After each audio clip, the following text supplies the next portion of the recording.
Sebelum batas-batas geografis ditorehkan di peta, sebelum konstitusi dirumuskan, dan sebelum lambang negara disepakati, telah lahir suatu konsensus sublim yang menjadi jiwa dari raga Indonesia kelak. Sumpah Pemuda pada tahun 1928 bukan sekadar ikrar kolektif. Ia adalah sebuah meta narasi, sebuah kisah besar yang mendahului dan melegitimasi realitas politik yang akan terwujud kemudian.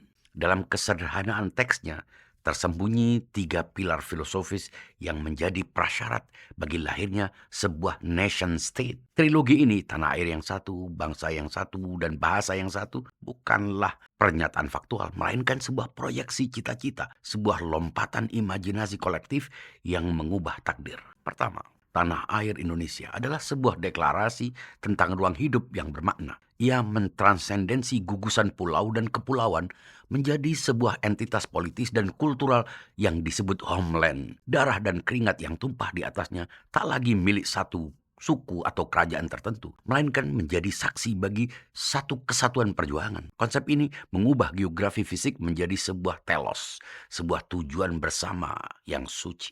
Kedua, bangsa Indonesia adalah sebuah penemuan diri yang revolusioner. Dalam kenyataannya, Nusantara waktu itu adalah mozaik etnik, budaya, dan tradisi. Dengan menyatakan diri sebagai satu bangsa, para pemuda melakukan suatu abstraksi jenius. Mereka mengekstraksi esensi kebersamaan dari keragaman yang ada. Kebangsaan ini adalah sebuah sosial kontrak yang belum tertera di atas kertas, namun telah dipatri dalam sanubari. Sebuah ikhtiar untuk beralih dari being menjadi becoming, proses menjadi suatu entitas politik yang berdaulat. Ketiga, bahasa Indonesia adalah pilar yang paling visioner. Bahasa bukanlah sekadar alat komunikasi. Ia adalah wahana kedaulatan, rumah bagi nalar publik, dan penjaga memori kolektif.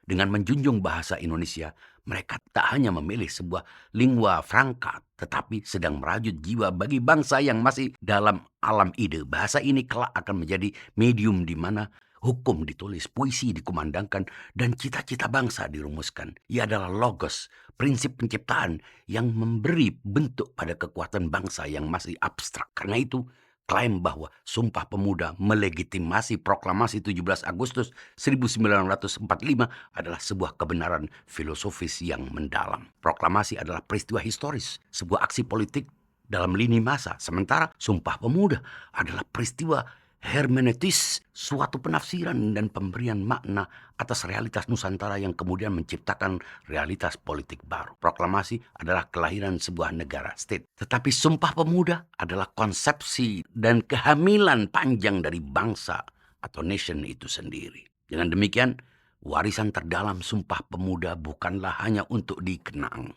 melainkan untuk terus-menerus ditafsir ulang. Ia mengajarkan bahwa sebelum kita memiliki paspor, kita terlebih dahulu memiliki janji. Sebelum kita tunduk pada undang-undang, kita terikat oleh sebuah ikrar. Dan sebelum kita menjadi warga negara yang diakui dunia, karena setiap orang akan atau masih atau kita telah menjadi satu bangsa yang saling mengakui dalam satu sumpah yang abadi. Pernah menjadi pemuda, maka Sumpah Pemuda adalah ikrar identitas kewarganegaraan, identitas keindonesiaan bagi setiap warga negara. Refresh your mind. Jangan lupa perkaya konten ini dengan komentar-komentar Anda.